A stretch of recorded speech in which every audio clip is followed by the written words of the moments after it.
Good evening, ladies and gentlemen, and welcome to tonight's council meeting. Firstly, I'd like to, on behalf of council, acknowledge the traditional owners of these lands, waters and skies, the Wadawurrung people.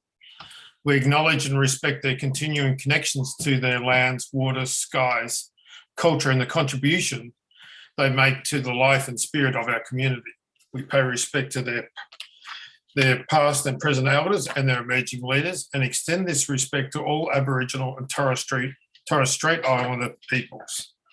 Thank you very much.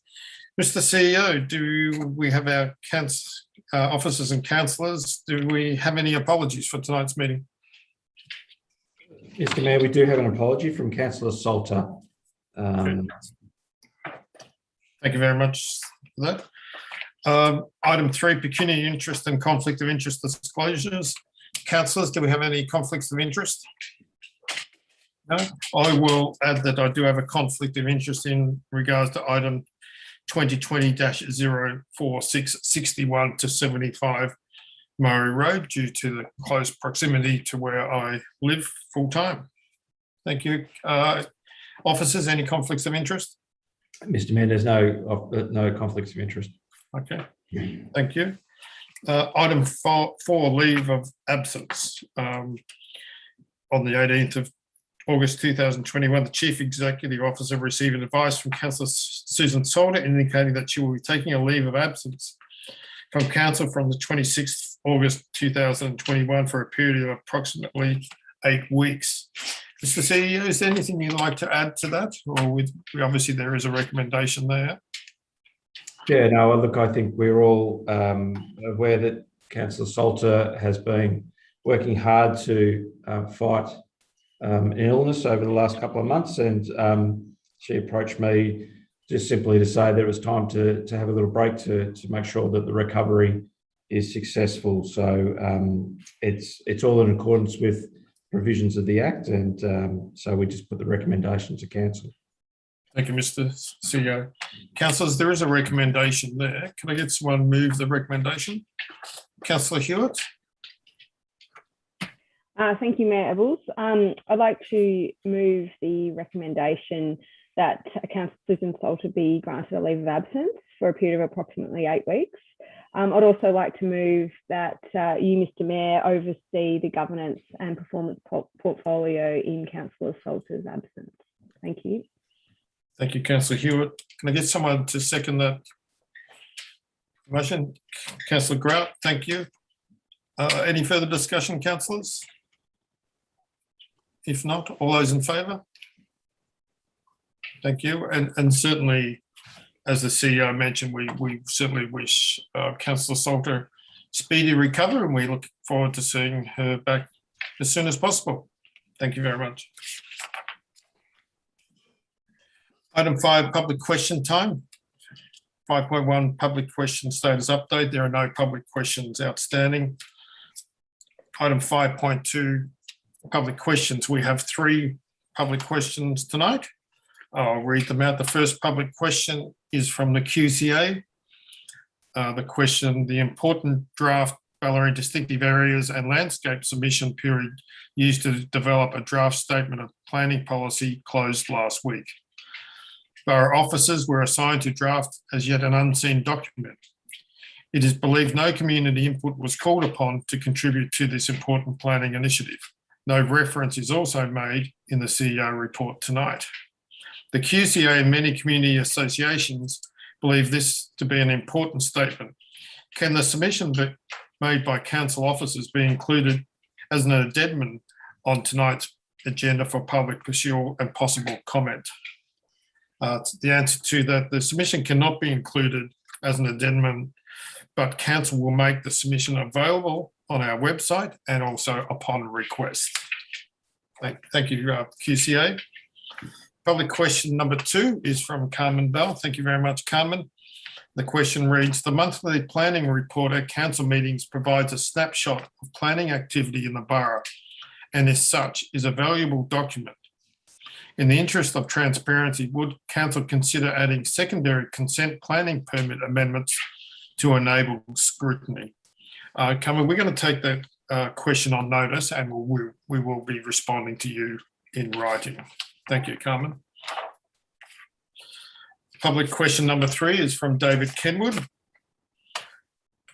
The question reads, the block pavers going down at the boat ramp for the car boat trailer parking area appeared to be non-permeable. Throughout the meetings I attended, the suggestion was to have environmentally friendly paving with grass growing through the base of it.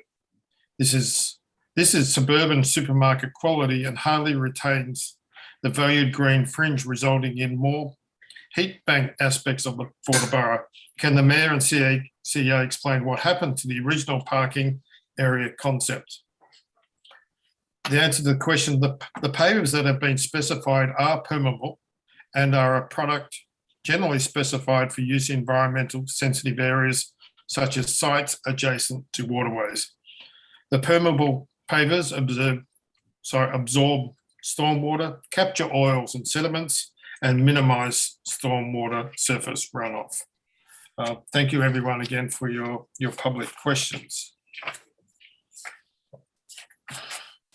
We move on to item 6, confirmation of council minutes. 6.1, the ordinary meeting of council, 28th of July 2021. Council, there's a recommendation there from the officers. Can I get someone to move that? That's moved by Councillor Hewitt, seconded by Councillor Grugau. Thank you. All those in favour? Thank you. So moved. Item 7, record of assembly of councillors. A record of assembly for the following assemblies of councils are included at adjunct to item number 7. The recommendation that the record of assembly of councillors is presented to adjunct to item 7 be noted. Can I get someone who would like to move that motion, please? Move Councillor Grout, seconded Councillor Grugau. Thank you. All those in favour? Thank you. So moved. Item 8, notice of motion. 8.1, notice of motion status update. There are no motions on notice outstanding. 8.2, motion on notice. No notices were received. 9, petitions and joint letters. 9.1, there were no petitions and joint letters received. Item 10, functions attended. There is a list of the functions attended there. I will note that obviously we had and were booked in to do a lot more functions, but unfortunately with COVID, a lot of those were cancelled. So we're looking forward, hopefully, for a lot of those to be rescheduled in the coming months. So, Councillor Grout, did you want to move that? Sorry, on mute, Councillor. Yep. That's better than the space bar. Okay, I'd just like to move the functions attended report be received, but with this one change. If on the 6th of August 2021, the G21 Planning and Services Pillar meeting shows that Mr. Rajaratnam was the attending officer, I did not attend that meeting. Okay, so with that change, any other alterations, councillors? So if that alteration, we have a move by Councillor Grout, seconded by Councillor Grugau. Thank you. All those in favour? That's moved. Thank you very much. Item 11, Chief Executive Officer. 11.1, the Chief Executive Officer report, Mr. CEO. Oh, thank you, Mr. Mayor. Look, I think I'll take it as read, and I will take any questions that councillors might have regarding the report. There's no changes to what's in the report since it's been written, so happy to take any questions. Okay, thank you. I'll get someone to move and second the report, then you ask for any questions. Just move Councillor Hewitt, seconded Councillor Grugau. Thank you. All those in favour? Thank you. So we note the report. Any questions for the CEO in regard to his report? Councillor Hewitt. Thank you, Mr. CEO. As always, great report. I have a couple of questions in relation to the hub. I'm just wanting to understand if there are going to be any further delays anticipated as a result of this re-lockdown 6, and whether there has been any further budget expenses that have otherwise not been planned for, whether as a result of lockdown or otherwise? Thank you. Yeah, through you, Mr. Mayor. The builders have been attending site, and they've been able to continue on their critical path with the amount of people that they're allowed on site. So, and that's the recent works preparation for the installation of the structural steel and some pouring of some additional concrete. So far so good, but there is a risk, obviously, that if this continues on for a time, that there may be days where we can't get the amount of people on site that we need to do the work that's required. So there is some risk there. We're meeting again next Tuesday with the project management team just to update us and give us, and we'll ask that question. In terms of costs, 95% of the building materials and services are being procured. So that really minimises the risks of future variations.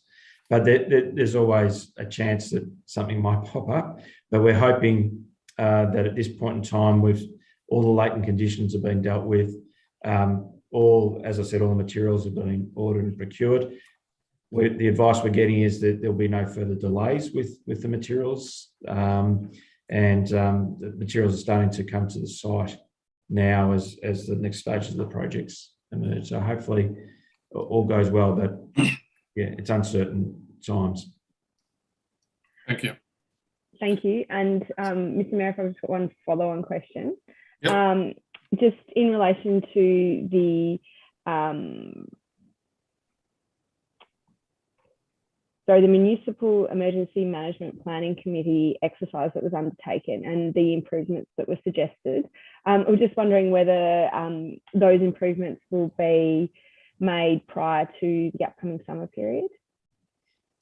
Through you, Mr. Mayor, yeah, that's certainly the intent. The intent is to make sure, well, doing the desktop is to make sure that we're prepared for this summer. So any of the small improvements around communications and updating our communications lists and those sorts of things will be done prior to the fire season. And we'll have another meeting in November with the committee just to do that last bit of preparation before the summer season. Great, thank you. Thank you. Councillor Grout, you had a question in regards to the CEO report? Yes, Mr. CEO, if you could just briefly outline what the main focus of our new COVID business support officer has been since she was appointed. Yeah, through you, Mr. Mayor. So the main focus, the first focus has been getting out and meeting people and trying to make that businesses familiar with her, but also her role. Given where we were when she started and where we've ended up, the focus has shifted a little bit. So initially it was about trying to make sure that the businesses had all the resources and information about accessing government support, and also just allowing businesses to access information about how they might run COVID-safe businesses. Since the lockdown again, it's been a bit scattered, and once we come out of lockdown, the focus again will be on making sure that the businesses are able to access the government support if they haven't been able to do that already. But what we're noticing is that businesses are getting better at accessing that support, but the government's also getting better at providing that support directly. And the other focus that we have is to make sure that this is an opportunity for one of our officers to have direct link back into the state government and Business Victoria. So her focus will be to try and make sure that she's getting an understanding of those pain points and any kind of delays or lack of sort of support for the local businesses, and report that back to the state government. And could you just remind us her name? Melissa Taylor. Melissa Taylor. Melissa Taylor, thank you. And we're lucky enough she's a local resident as well. Thanks, Mr. CEO. Thank you, Councillor Grant. Councillor Grigar, question in regard to the report. Sorry, Councillor Grigar, you're on mute. Regarding like the business support officer, is there any chance of getting funding from the state government to extend the program to community groups to COVID support? So it's not only the business community is suffering, but also, you know, we got community groups that that will probably need some help as well.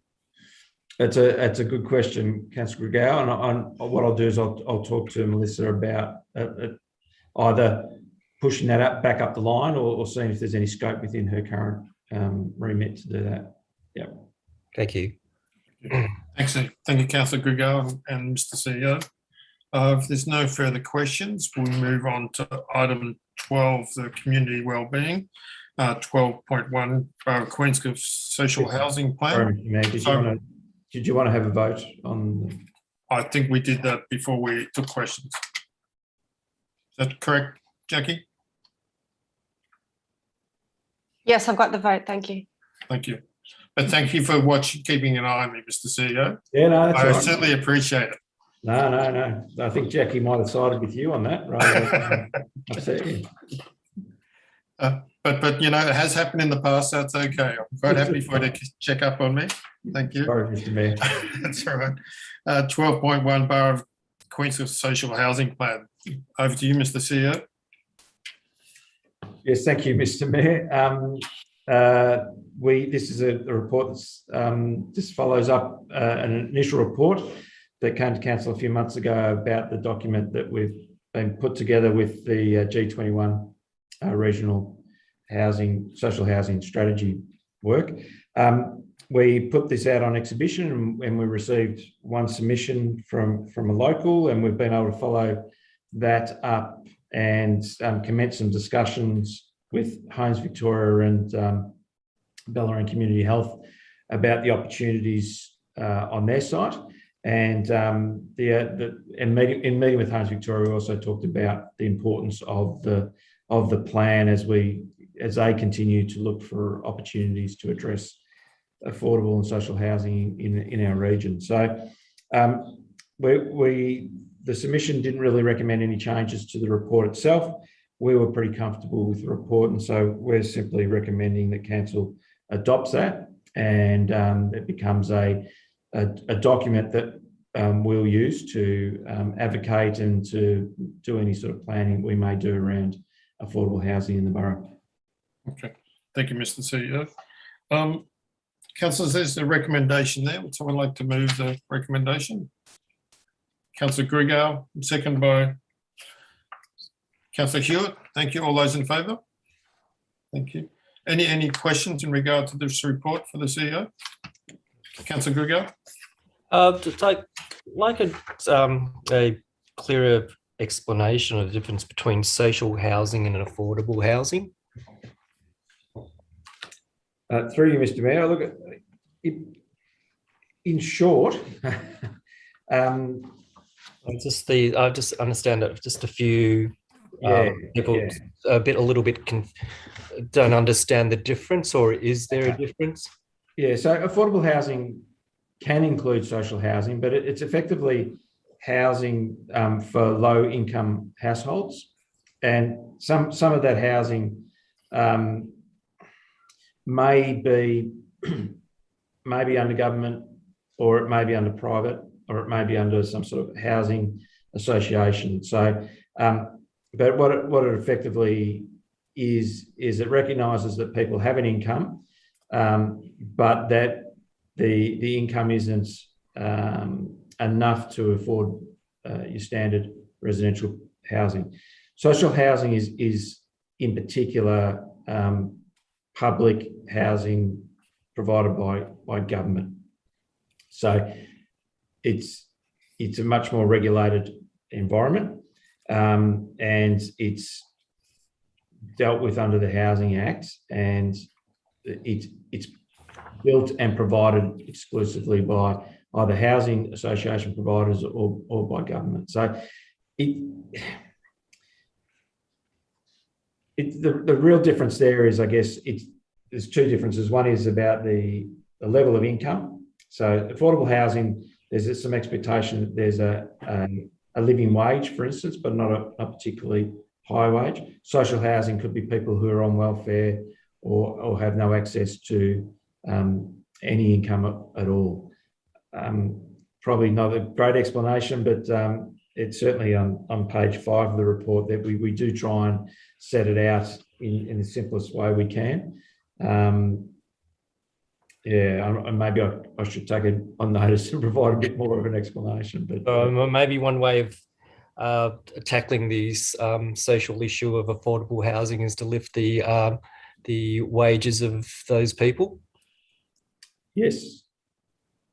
Yeah, that's certainly one of the discussions through you, Mr. Mayor, we've had through across the region about the having a base wage, and there's some models out there that have explored that. So yeah, that is a model that was discussed. But thank you. Thanks to Councillor Grigor. Any other questions, Councillor Grant? Yeah, I'm not sure if this is the right place to ask this question, but I do want to explore the issue of homelessness as well. It's related to this. And we know that all down the coast, the instances of homelessness seems to have increased in the last 18 months. And I wonder if we at some stage, maybe as a council, can have a discussion about outreach programs or what other avenues we have within the borough to assist people who are sleeping rough or sleeping in their cars in the borough. I think I'm addressing that question to you, Mr. CEO.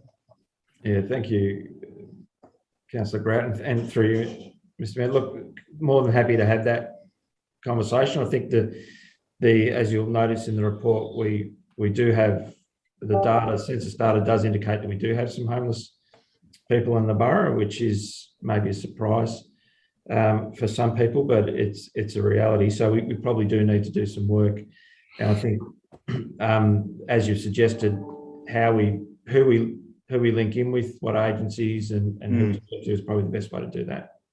Yeah, I really appreciate that. Mr. Chair, I was just going to ask who put the report together for council. So it was Roger Hastrich from G21 set up a template for each of the councils, and then I worked with him to draft the report. He's done all the hard work. I've just done the easy bit. So, I was about to give you all the credit, Mr. CEO.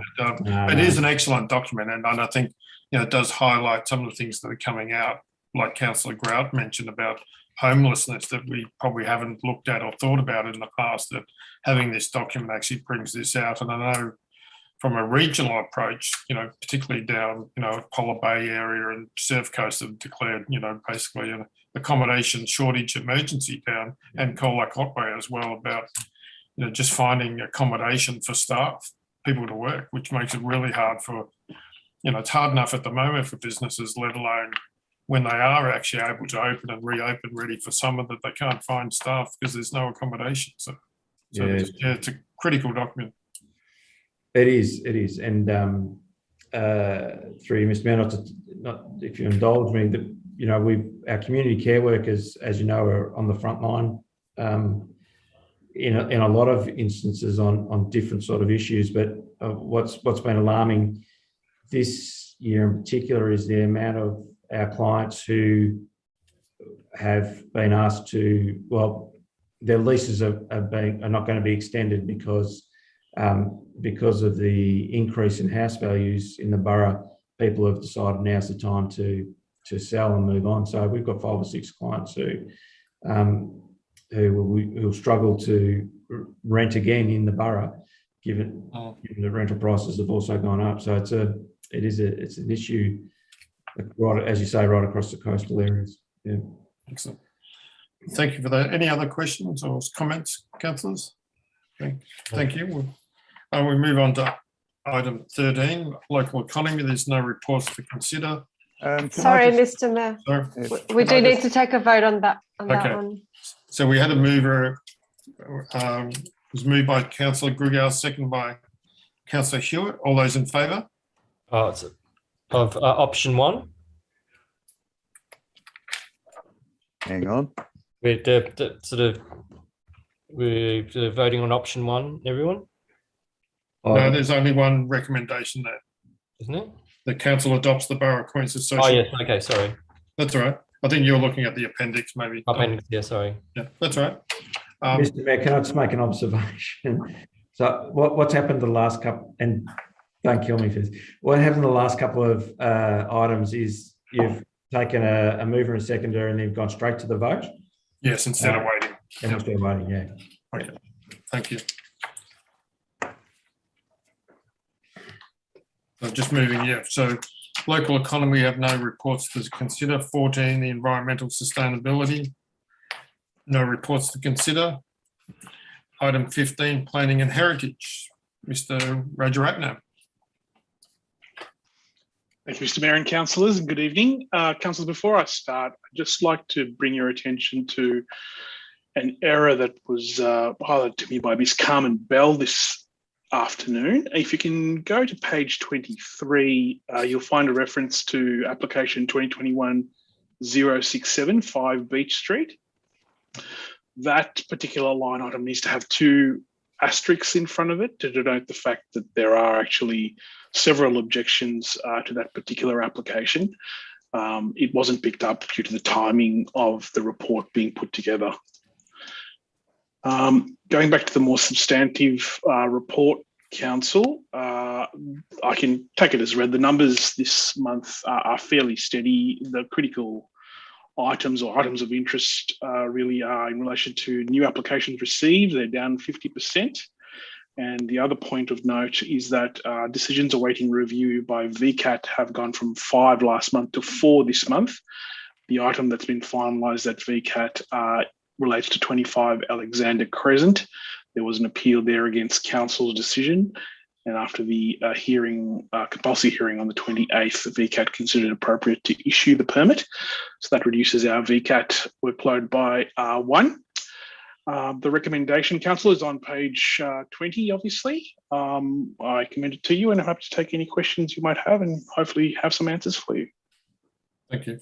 Can I get someone move that the planning activity report be received? Councillor Grout, second by Councillor Hewitt, thank you. Any questions for Mr. Rajaratnam? Councillor Grigal? Sorry, Donny, Councillor, you're on mute. Just regarding on page 26, you got the application number 0221073. Is 14 Wharf Street, Queenscliff. It's a demolition of outbuildings. Is that does that property lie within the heritage overlay of Fisherman's Flats? Usually if it's in Fisherman's Flats, it would lie within a heritage overlay, Councillor Grigal, but I'm happy to confirm that for you after the meeting if you like. And, well, if it does, would that, yeah. Okay, thank you. Just through you, Mr. Mayor, it is in the Fisherman's Flat Heritage Precinct, and that's why it requires approval. Yeah. Okay. Yep. It would we in future that maybe have that noted that regarding that dwelling has the requirement of dwelling was in the heritage overlay area, so we can. You'd like that denoted on the summary report, Councillor Grigal? Yes, please. Yes. In the proposal section. Oh, I understand. I said in the description of the proposal. Correct. Yep. Yes, I'll certainly take that on board. Excellent. Thank you. Any other questions in regards to the report that's been tabled? If not, I'll get a. We have moved and second. All those in favour? Thank you.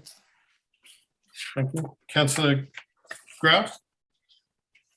Yeah, please can we note in the minutes that we've already requested briefings for the following 2 applications. 2021/048, which is 204 Point Lonsdale Road, Point Lonsdale, and 2021/067, which is 5 Beach Street, Queenscliff.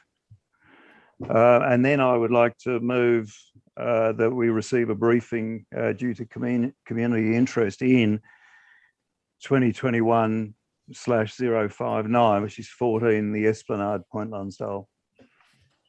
So Councillor Grout has moved just for, the first two were for noting that, to make people aware that we are receiving a briefing on those two properties. And then the third one is a motion as outlined by Councillor Grout that we do receive a briefing.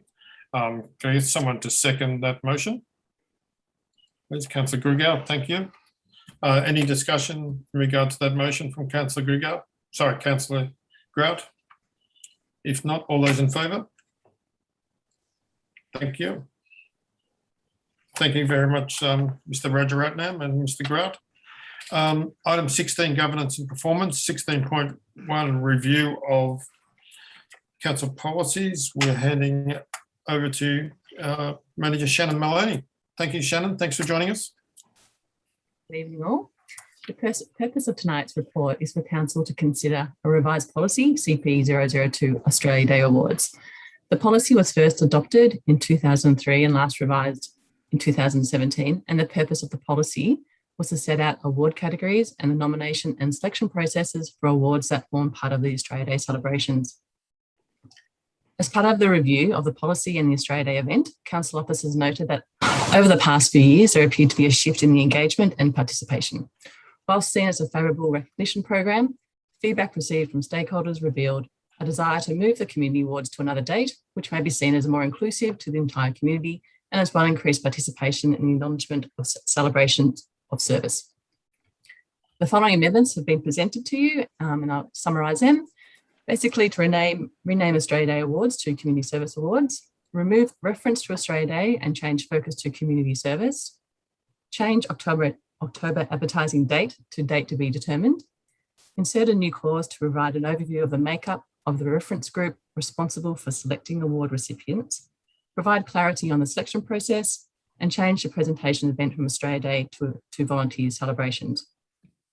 Importantly, the revised policy shifts the focus to community service in general, rather than linking it specifically to Australia Day. Moving forward, councillors, tonight there are three options to consider. Option 1, adopt the revised rename policy as presented tonight. Option 2, request officers to make further amendments to the policy. Or option 3, to further review the policy as presented and continue to plan Australia Day event in 2022, including the presentation of Australia Day Awards in a COVID safe way, and commence a community engagement and process regarding the change in policy. Council officers recommend that the Australia Day Awards be renamed Community Service Awards and that the presentation be made at the annual volunteer celebration. Mr. Mayor, a formal recommendation has been provided to you. Thank you. Any questions? Thank you very much, Shannon. Just clarify the officer recommendation that we have here. We have 1, the council adopt the following revised council policy as presented. CP 002 Community Services Award renamed from CP 002 Australia Day Awards. That's correct? That it gets renamed to from, yep. Yep. Thank you. Do I have a mover for that? Move Councillor Hewitt, seconded Councillor Grigow. Any questions or discussion, councillors? Councillor Hewitt? I'd just like to say thank you to Shannon and all the council officers for your work on this and making the change. I think it's really great that we're moving this to a volunteers week, given these awards are in essence a celebration and recognition of the wonderful contributions of service that members of our community make to the borough. So thank you very much for your continued work, Shannon. Thank you. Well said. Any other discussion or comments, councillors? If not, I'll put it to the vote. We have a mover and a seconder. All those in favour? Thank you. So, Councillor Grigow? Yes. I'll abstain on this one. Abstain? Okay. Thank you very much. So that's passed. Thank you very much. Item 16.2, Community Vision, Borough of Queenscliff, 2021-2031. Welcome our Communications Coordinator, Connor Parker. Thank you for joining us, Connor. Thank you very much, Mr. Mayor. And given you've all been heavily involved for some time in what this report refers to, our new community vision, I'll keep it brief tonight. But just as a quick summary, we know the Victorian government likes to keep us on our toes, and the Local Government Act 2020 has introduced a new requirement in terms of the strategic documents that councils have to produce. And one of those new requirements is a community vision. That community vision has to produce a long-term vision for the whole community in each local government area, including here in the borough of Queenscliff. It should be 10 years or more, and it should describe our whole community's vision for what kind of place we want the borough to be 10 years from now. So obviously, given this was a large project and a project that involved lots of people in the community, council went through an extensive deliberative engagement process with multiple rounds of engagement to produce a vision. The first round included surveys, open houses right at the start of this year to collect as many ideas as we could from as many people as we could. These were refined during multiple community panel sessions in May and June this year, where 25 members of our community, alongside yourselves, councillors, came together to refine those ideas into a consistent vision. We then put that draft of the vision to the community for a final round of feedback. The attached appendix includes that finalised community vision as well as some background information about the project. The final community vision produced has a central statement and 5 pillars. Community visions can take many forms. This was a form selected by that community panel.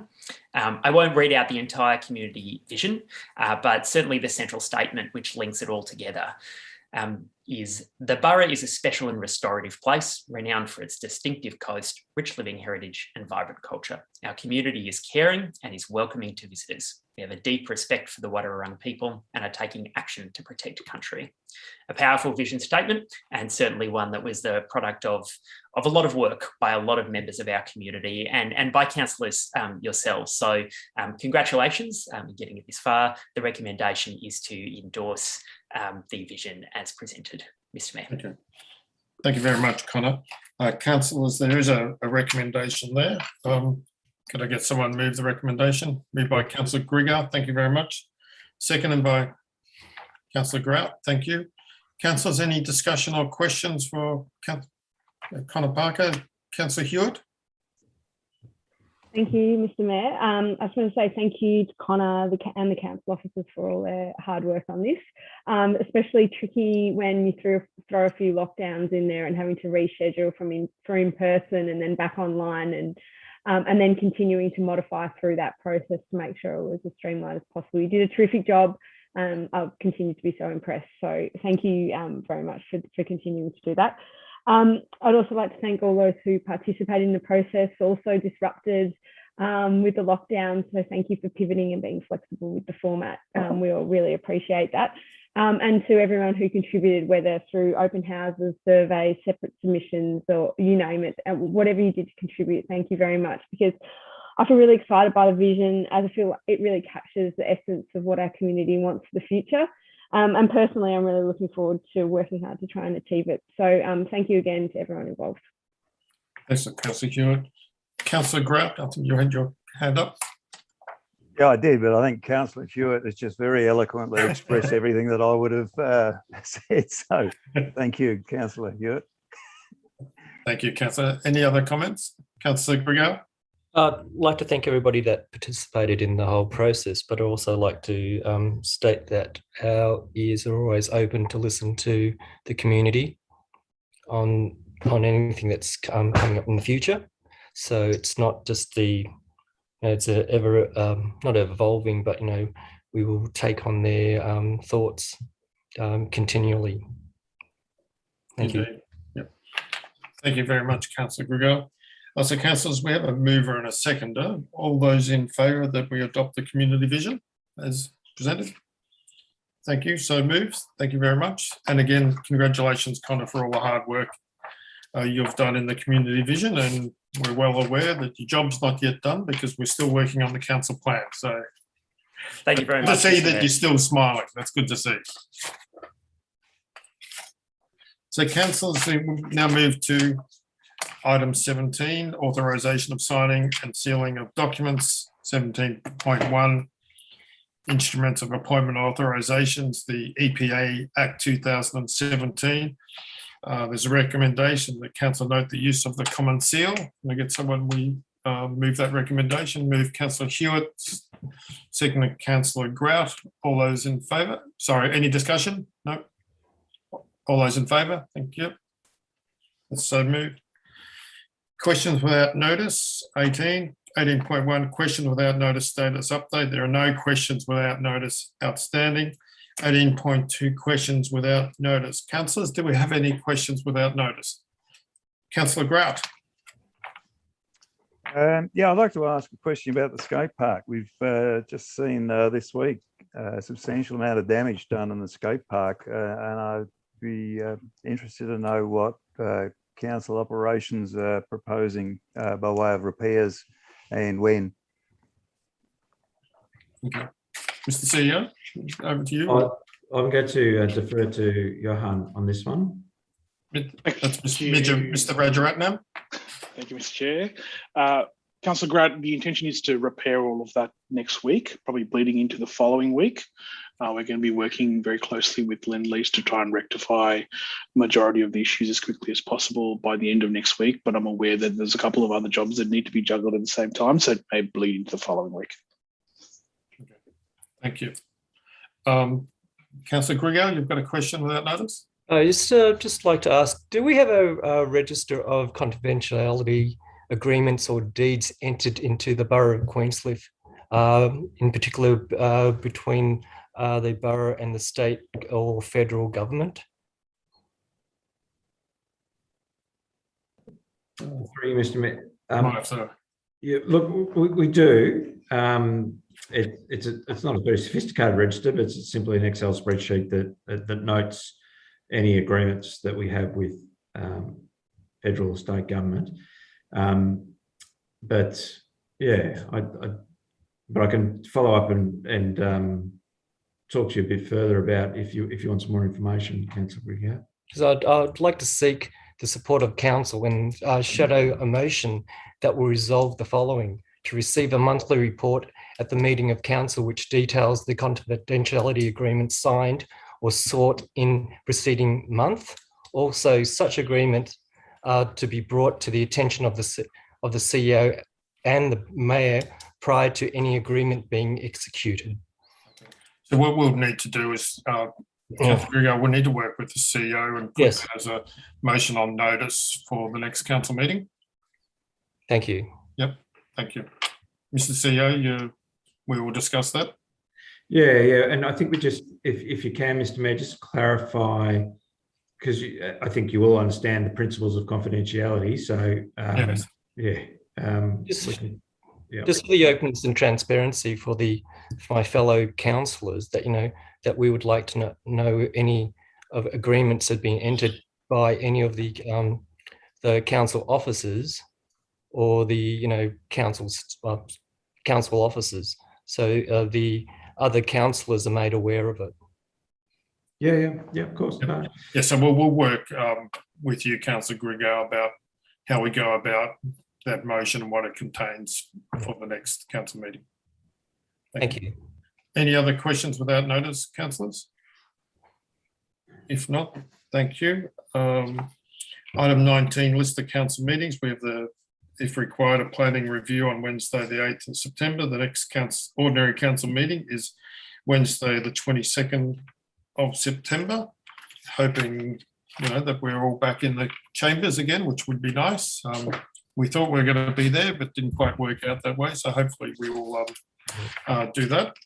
Item 20, closed session of meeting. The offer is recommendation that in accordance with section 65(1) and 66(2)(a) of the Local Government Act 2020, the meeting be closed to members of the public for the consideration of the following confidential items.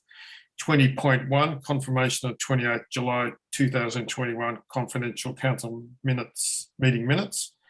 20.2, Queensland Recreation Reserve Caravan Park electrical services contract. And 20.3, curbside garden organics receival and processing contract extension, contract 2017-05. Can I get someone move that recommendation? Moved Councillor Hewitt, seconded Councillor Grout. All those in favour? Thank you. We will just wait for Connor Parker. Thank you everyone for attending who's watching tonight.